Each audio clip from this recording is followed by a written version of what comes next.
জয় শ্রীকৃষ্ণ। রাধে রাধে। নমস্কার দর্শক বন্ধুরা, অমৃত জ্ঞান ইউটিউব চ্যানেলে আপনাদের সকলকে জানাই সুস্বাগতম। বন্ধুরা, আজকের এই অনুষ্ঠানে আলোচনা করব পবিত্র এই পৌষ মাসে এই একটি গাছ বাড়িতে লাগান, মা লক্ষ্মীর কৃপায় টাকা উপচে পড়বে। দেখুন, এই মাসে আপনারা যদি 4টি বিশেষ অলৌকিক গাছ গৃহের বিশেষ স্থানে রোপণ করতে পারেন, তাহলে আপনার 7 পুরুষ বসে খাবে এবং ঘর থেকে অলক্ষ্মী অর্থাৎ সমস্ত দারিদ্রতা আপনার বাড়ির রাস্তা ভুলে যাবে। দেখুন, এই গাছকে অত্যন্ত অ্যাম্বিসিয়াস গাছ বলা হয় শাস্ত্রমতে, এবং এই গাছটি যে গৃহে থাকে সেই গৃহে প্রসপারিটি, মানি, গুড হেলথ, সাকসেস এভরিথিংস প্রাপ্ত করা যায়। বিশেষ করে পৌষ মাসে যারা নিজের গৃহে এই গাছটি এনে লাগাতে পারেন, সেই গৃহে চিরতরে মা লক্ষ্মী স্থিত হন এবং হারিয়ে যাওয়া সুখ শান্তিগুলো পুনরায় ফিরে আসে। জীবন থেকে যাবতীয় দুঃখ কষ্ট দূর হবে তথা সামাজিক স্তরে, পারিবারিক ক্ষেত্রে এবং কর্মক্ষেত্রে অভাবনীয় উন্নতি আসতে বাধ্য। এছাড়াও এই গাছটি গৃহে রাখলে গৃহের বাস্তুদোষ পর্যন্ত দূর হয় এবং জীবন ভরে ওঠে সুখ শান্তিতে, সমৃদ্ধিতে। আপনাদের সফলতার সামনে যে সমস্যাগুলো এসে বাধাপ্রাপ্ত করছিল, সেই সমস্যাগুলো পর্যন্ত হবে এই অলৌকিক গাছের প্রভাবে। শুধু তাই নয়, এই গাছগুলোর মধ্যে এতটাই পজিটিভ ক্ষমতা রয়েছে যার দরুন আপনাদের জন্মছকে শুক্র এবং বৃহস্পতি গ্রহের শুভ প্রভাব অতিমাত্রায় বিদ্যমান থাকবে। শুধু তাই নয়, এই গাছগুলি লাগালে শুধু আপনি নন, আপনার 7 পুরুষ পর্যন্ত অর্থনৈতিক দিক দিয়ে অত্যন্ত লাভবান হবেন। দেখুন, এই গাছগুলির মধ্যে এতটাই ইতিবাচক ক্ষমতা রয়েছে যার ফলে আপনাদের জীবনে অর্থনৈতিক স্ট্যাবিলিটি আসবে, ব্যাংকে ব্যাংক ব্যালেন্স বাড়বে এবং গাড়ি বাড়ি লাক্সারিয়াস বিষয়গুলো আপনাদের জীবনে ইনহ্যান্স হবে, কারণ এই গাছগুলির মধ্যে এতটাই মানি অ্যাট্রাক্ট ক্ষমতা রয়েছে। এছাড়াও এই পৌষ মাসে এই গাছগুলো যদি বাড়িতে লাগাতে পারেন, তাহলে ডেফিনেটলি বাস্তুদোষ দূরীকরণ থেকে শুরু করে নজর দোষ তথা কেউ যদি আপনাদের ক্ষতি করতে চাইছে কালা জাদু করে, সেই জায়গা থেকে বেরিয়ে আসতে পারবেন।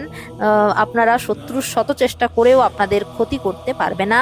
যাদের হাতে অর্থ থাকে না, অর্থের অপচয় প্রচুর হয়, যারা ঋণে অত্যন্ত জর্জরিত বা যাদের গৃহে প্রতিনিয়ত কলহ অশান্তি লেগেই রয়েছে, দাম্পত্য জীবনে সুখ নেই, এমনকি সন্তান সন্ততিরাও অত্যন্ত অবাধ্য, তারাও কিন্তু এই গাছগুলি নিজের বাড়িতে অবশ্যই লাগান।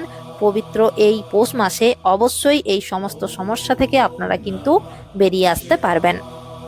প্রথমত, এই গাছটি আপনারা পৌষ মাস চলাকালীন হয় সোমবার দিন অথবা শুক্রবার নইলে মঙ্গলবার দিন গৃহে এনে লাগাবেন, এবং গাছটি শুধু লাগিয়ে দিলেই হবে না, বিশেষ কিছু নিয়ম রয়েছে, সেই নিয়মগুলো কিন্তু পালন করতে হবে।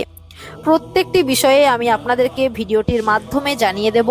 অনুরোধ করব যে ভিডিওটি শেষ পর্যন্ত দেখুন এবং ভিডিওটি দেখে ভালো লাগলে লাইক কমেন্ট শেয়ার করতে ভুলবেন না, এবং জয় মা লক্ষ্মী বলে অবশ্যই কমেন্ট সেকশনে কমেন্ট করে জানাবেন, এতে আমরা অত্যন্ত অনুপ্রাণিত হব। এবং এই ভিডিওটি আত্মীয় পরিজনদের সাথে, বন্ধু বান্ধবীদের সাথে শেয়ার করতে ভুলবেন না, এবং চ্যানেলটি অবশ্যই সাবস্ক্রাইব করে পাশে থাকা বেল আইকনটি অন করে রাখবেন এরকমই সব নিত্য নতুন ধার্মিক সংক্রান্ত বিভিন্ন ভিডিও পাওয়ার জন্য। দেখুন, আপনাদের হিন্দু সনাতন ধর্মে শিব ও শক্তি অর্থাৎ মা পার্বতীর দেবেশ্বর মহাদেবের প্রতীক হিসাবে বিশেষ একটি গাছকে চিহ্নিত করা হয়, এবং এই গাছটি হলো নীল অপরাজিতা ফুলের গাছ। এবং দেবেশ্বর মহাদেবের অত্যন্ত পছন্দের একটি গাছ রয়েছে, সেটি হলো শ্বেত আকন্দ ফুলের গাছ। এই দুটি গাছ এই পবিত্র পৌষ মাস চলাকালীন যদি নিজের গৃহে রোপণ করতে পারেন একসাথে, তাহলে জানবেন শিব শক্তি অর্থাৎ হর পার্বতীর আশীর্বাদ আপনাদের জীবনে অবশ্যই থাকবে। এছাড়াও বাস্তুশাস্ত্র মতে বলা হয়েছে, এই দুটি গাছ একসঙ্গে লাগালে গৃহের যাবতীয় বাস্তু দোষ দূরীকরণ হয়।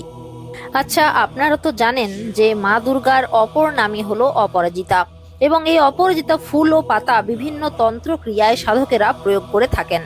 এছাড়াও এই অপরাজিতা গাছ এবং শ্বেত আকন্দ ফুলের গাছ ঘরে থাকলে জানবেন মা দুর্গা এবং প্রভু মহাদেবের কৃপায় জীবন থেকে সমস্ত সমস্যা কিছুদিনের মধ্যেই দূরীভূত হবে, এবং জীবনে যেটা চাইবেন সেটাই পাবেন। জীবনে প্রত্যেকটি কাজে সফলতা আসতে বাধ্য। এছাড়াও আপনারা এই নীল অপরাজিতা গাছ এবং শ্বেত আকন্দ ফুলের গাছ একসাথে গৃহের মধ্যে রাখলে 33 কোটি উচ্চ গুণসম্পন্ন দেবদেবীর আশীর্বাদ প্রাপ্ত হয়। এছাড়াও এই শ্বেত আকন্দ ফুল এবং নীল অপরাজিত ফুল দিয়ে যদি আপনারা শিব ও শক্তি অর্থাৎ মা দুর্গা এবং দেবাদিদেব মহাদেবের পুজো অর্চনা করতে পারেন শ্রদ্ধার সঙ্গে, তাহলে জীবনে কখনোই অন্ন বস্ত্র বাসস্থানের অভাব হবে না। এরপর আপনারা জেনে নিন যে এই দুটি গাছ বাস্তুর কোন দিকে লাগাবেন। দেখুন, এই দুটি গাছ আপনারা আপনার বাস্তুর উত্তর পূর্ব কোণ অর্থাৎ ঈশান কোণে রোপণ করবেন। এরপর আপনারা হয়তো প্রশ্ন করবেন যে যারা ফ্ল্যাটে থাকেন তারা কিভাবে এই গাছ লাগাবেন। কোনো সমস্যা নেই, যারা ফ্ল্যাট বাড়িতে থাকেন তাদের জন্য বলছি, একটি মাটির টব আপনি আপনার নিজের উত্তর পূর্ব কোণে অর্থাৎ ঈশান কোণ দিকে রাখবেন।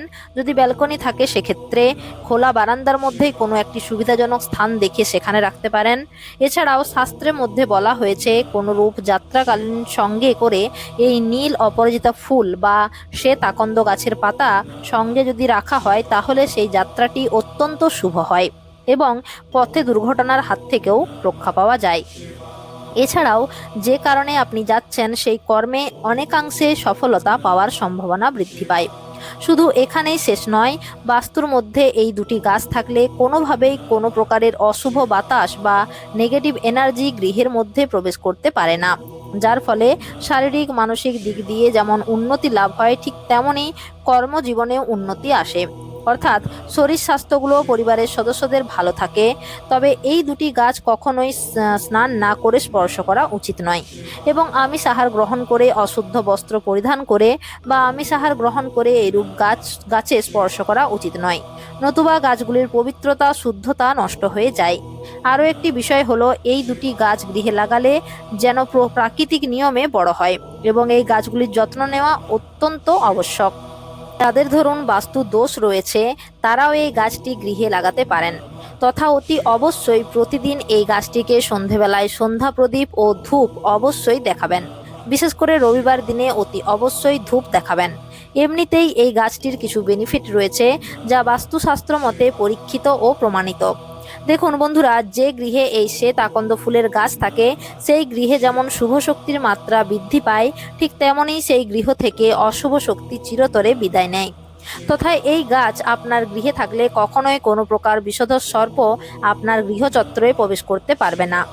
বলা বাহুল্য, শাস্ত্রমতে এই শ্বেত আকন্দ ফুল হলো মহাদেবের অত্যন্ত প্রিয় ফুলগুলির মধ্যে অন্যতম।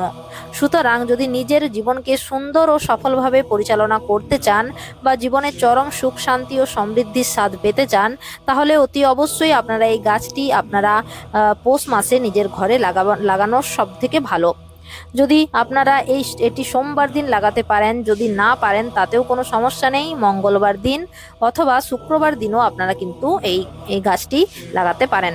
এরপর তৃতীয়ত যে গাছটির কথা বলবো তা হলো আপনারা প্রত্যেকেই বাড়িতে লাগাতে পারেন, আর এই গাছ মূলত মা লক্ষ্মীর প্রতীক হিসাবেই কাজ করে, তা হলো পদ্ম গাছ। আপনি হয়তো ভাবছেন যে এই পদ্ম গাছ বাড়িতে লাগাবো কিভাবে। সুপ্রিয় বন্ধুরা, দেখবেন অনেক বাড়িতেই দেখা যায় জলাশয় বানিয়ে তাতে এই পদ্ম গাছ রাখা হয়।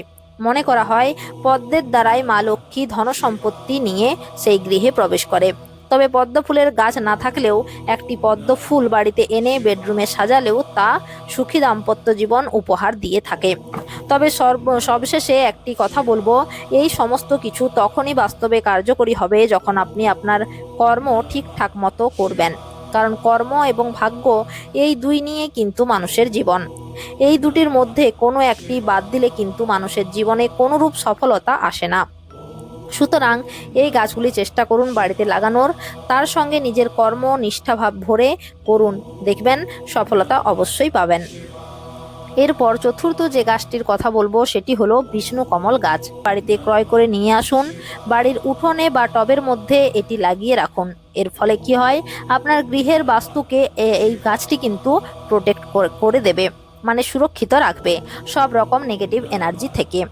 দেখুন, বাস্তুশাস্ত্র মতে বলা হয়েছে এই বিষ্ণু কমল গাছের মধ্যে শ্রীহরি নারায়ণের বিশেষ শক্তি বিহিত রয়েছে এবং এই গাছ ঘরে থাকলে লক্ষ্মীনারায়ণ অচলা হয়ে সেই গৃহে বিরাজমান হন। সেক্ষেত্রে যদি নিজের ঘরে সুখ সম্পদ অর্থ টাকা পয়সা ধরে রাখতে চান, নিজের পরিবারের শ্রীবৃদ্ধি চান, তাহলে অবশ্যই এই বিষ্ণুকমল গাছটি নিজের বাড়িতে স্থাপন করুন। যাই হোক, আরেকটি গাছ হচ্ছে লক্ষ্মী কমল গাছ। এটিও আপনারা বিষ্ণুকমল গাছের পাশাপাশি লাগাবেন। দেখুন, যেখানে শ্রী নারায়ণ সেখানেই কিন্তু মা লক্ষ্মী। আর আপনি যদি নারায়ণকে নিজের ঘরে একবার স্থান দিতে পারেন, তাহলে সেখানে মা লক্ষ্মী কিন্তু অচলা অবস্থায় সারা জীবন বিরাজমান হন। তাই অবশ্যই এই দুটি গাছ নিজের বাড়িতে বাস্তুর মধ্যে একসঙ্গে রাখার চেষ্টা করবেন। তবে এই গাছগুলি বাড়ির এমন জায়গায় লাগাবেন যেখানে যেন জুতো চপ্পল না থাকে, বা কোনো আবর্জনা না থাকে, বা সেখানে যেন কোনো কাঁটাযুক্ত গাছ না থাকে, এবং ঝাড়ু দেওয়ার সময় যেন কোনো নোংরা সেই গাছের মধ্যে না পড়ে, এবং গাছটি যেখানে থাকবে তার পাশ দিয়ে যেন কোনো নোংরা জল বা ড্রেন না থাকে। এই কয়েকটি কন্ডিশন একটু মেনে চলতে হবে। এই বিষ্ণু কমল গাছ অত্যন্ত পবিত্র এবং নারায়ণের প্রতীকী গাছ, তাই এই গাছটিকে একটু রক্ষণাবেক্ষণ করার চেষ্টা করবেন। যাই হোক, ধনতেরাসের দিন থেকে শুরু করে প্রত্যেক দিন আপনারা যেরকম সন্ধ্যা আরতি করেন তুলসী গাছের সামনে, ঠিক তেমনই এই লক্ষ্মী কমল এবং বিষ্ণু কমল গাছের পাশেও একটি করে পারলে ঘিয়ের প্রদীপ বা সরিষার তেলের প্রদীপ প্রজ্বলিত করবেন, এবং দেখাবে এবং ধূপ প্রদীপ দেখাবেন। দেখুন, এই দুটি গাছ গৃহে লাগালে সমস্ত দেবদেবীর আশীর্বাদ পাওয়া যায়। এরপর পঞ্চম যে গাছটির কথা বলবো, এটিও অত্যন্ত পবিত্র গাছ হিসাবে মনে করেন বাস্তুবিদেরা। সুপ্রিয় বন্ধুরা, আয় বাড়াতে প্রত্যেকেই নিজের মতো করে চেষ্টা করেন, আর কথা সত্য, সঞ্চয়ের পরিমাণ বাড়াতে পরিশ্রমের কোনো বিকল্প কিছু হয় না। তবে অনেক সময় দেখা যায় প্রবল পরিশ্রম করেও আয়ের কোনো কিছুই চোখে দেখা যায় না। এমন সমস্যা দূর করতে অনেকেই বাড়িতে মানি প্ল্যান্ট নিয়ে আসেন। হ্যাঁ বন্ধুরা, এই মানি প্ল্যান্ট অর্থাৎ টাকার গাছ, এটি ঘরের পক্ষে খুবই শুভ বলে মনে করা হয়। তবে সঠিক দিশায় যদি মানি প্ল্যান্ট না বসানো হয়, তাহলেই ঘটে যায় চরম বিপত্তি। সুতরাং বাড়ির দক্ষিণ পূর্ব দিকে অবশ্যই মানি প্ল্যান্ট নামক গাছটি বসানো ভালো। তবে বাস্তু কারকরা বলেছেন, এই গাছ বাড়ির চারপাশে থাকলে তা সুখী গৃহস্থের চিহ্ন। এটি গৃহের সদস্যদের সৌভাগ্য বাড়িয়ে তোলে। তবে একটি কথা অবশ্যই মনে রাখবেন, যে ভুল করেও ঈশান কোণ বা উত্তর পূর্ব দিকে এই মানি প্ল্যান্ট গাছটি রাখবেন না। তাতে পরিবারের সদস্যদের মধ্যে সম্পর্ক যেমন নষ্ট হয়, তেমনি পরিবারের সদস্যদের স্বাস্থ্যহানি হয়। তাই কোনো মতেই উত্তর পূর্ব দিকে মানি প্ল্যান্ট রাখবেন না, এমনই পরামর্শ বাস্তুবিদদের। এই গাছটিকে শুধু বাড়িতে রাখার চেষ্টা করলেই হবে না, তাকে কিন্তু নিয়মিত পরিষ্কার পরিচ্ছন্ন করতে হবে, এবং লাল হয়ে যাওয়া পাতাগুলো তুলে ফেলে দিতে হবে। আর কাঁচা দুধ দিয়ে পাতাগুলিকে পরিষ্কার করতে হবে, এবং এরই সঙ্গে খেয়াল রাখবেন এই গাছের পাতাগুলি যেন কোনো মতেই নিচের দিকে নেমে না যায়, তা যেন উপর দিকে উঠে যায়, সেরকমই ব্যবস্থা তৈরি করবেন। এই গাছটি মা লক্ষ্মীর অত্যন্ত প্রিয় একটি গাছ, তাই চেষ্টা করুন শুভ ফল পেতে বাড়িতে এই গাছটি অবশ্যই লাগান। এরপর ষষ্ঠ যে গাছটি আপনারা নিজেদের গৃহে লাগাবেন, দেখুন এই গাছটি আমাদের হিন্দু পরিবারে, বাঙালি পরিবারে প্রায় প্রত্যেকের বাড়িতেই থাকে, এবং সেই গাছটি হলো কৃষ্ণ তুলসীর গাছ। দেখুন, এই গাছটি প্রায় প্রত্যেক বাড়িতেই কিন্তু দেখা যায়। তবে শাস্ত্র বলছে, এই পৌষ মাসে যদি আপনারা একটি ছোট্ট কৃষ্ণ তুলসীর চারা নিজের গৃহে উত্তর পূর্ব কোণ করে, অর্থাৎ ঈশান কোণ করে রোপণ করতে পারেন, বা কোনো টবে রেখে দিতে পারেন, তাহলে এটি সব থেকে শুভ বলে শাস্ত্রে পরিগণিত করা হয়েছে। দেখুন, শাস্ত্র মতে তুলসী গাছ যেদিকে থাকে সেই নিয়ে কখনোই বাস্তুদোষ, এই গৃহে কখনোই বাস্তুদোষ থাকে না। এবং সামান্য কয়েকটি দেবদেবী ছাড়া প্রায় প্রত্যেকটি পুজোতেই এই তুলসী গাছের পাতার পুজো করা হয়। কিন্তু হিন্দু সনাতন ধর্ম অনুযায়ী এই তুলসী গাছের পবিত্রতা এবং মাহাত্ম্য অত্যন্ত বেশি। তবে একটা বিষয় বলে রাখি, কৃষ্ণ বা বিষ্ণু পূজায় বা যে কোনো পূজার ক্ষেত্রে যদি তুলসী পাতার ব্যবহার করেন, তাহলে কিন্তু কৃষ্ণ তুলসী অত্যন্ত পরিমাণে ব্যবহার করা হয়। তাই অবশ্যই যদি আপনারা জীবনে সুখ শান্তি সমৃদ্ধি পেতে চান, তাহলে কৃষ্ণ তুলসীর গাছ এই পৌষ মাসে ঘরে লাগান। দেখবেন মা লক্ষ্মী ও প্রভু কৃষ্ণের কৃপায় আপনারা কিন্তু অভূতপূর্ণ উন্নতি করতে পারবেন, এবং জীবনে আপনারা সুখ শান্তি আসবে মা তুলসীর কৃপায়। এরপর সপ্তম ও সর্বশেষ যে গাছটির কথা বলবো, তা হলো ধনে গাছ। দেখুন, ধনতেরাসের দিন দেখবেন এই ধনে বীজ কেনার পরামর্শ দেওয়া হয়, এবং বলা হয় ধনতেরাসের দিন ধনে বীজ কেনার পর সেটি মা লক্ষ্মীর চরণে নিবেদন করে এই পৌষ মাসে এই বীজ গৃহে মাটিতে ছড়িয়ে দিতে হয়। যদি ধরুন পর্যাপ্ত পরিমাণে বাড়িতে জায়গা না থাকে, সেক্ষেত্রে একটা টবের মধ্যেও ধনে বীজ রোপণ করা হয়। এই পৌষ মাসে অত্যন্ত শুভ কার্য বলে পরিগণিত করা হয়। এমনটা বিশ্বাস করা হয়, এই ধনে বীজ যতটা সুন্দরভাবে বেড়ে উঠবে, যতটা সতেজ থাকবে, সেটা দেখে অনুমান করা যায় যে গৃহের মধ্যে আর্থিক সচ্ছলতা কতখানি বৃদ্ধি হবে। তাই চেষ্টা করুন এই পৌষ মাসে এই কয়েকটি গাছ নিজের গৃহে লাগানো। যদি পারেন বা পর্যাপ্ত পরিমাণে জায়গা আপনাদের গৃহে থাকে, তাদের সবগুলি গাছই লাগানোর চেষ্টা করবেন। এবং যাদের জায়গা সেরকম নেই, সেক্ষেত্রে এতগুলি গাছের মধ্যে যে কোনো একটি গাছ হলেও লাগানোর চেষ্টা করবেন, এতে আপনাদেরই ভালো হবে। যাই হোক, ভিডিওটি আর দীর্ঘায়িত করছি না। ঈশ্বরের কৃপায় আপনারা সবাই ভালো থাকুন, সুস্থ থাকুন। নমস্কার, ধন্যবাদ।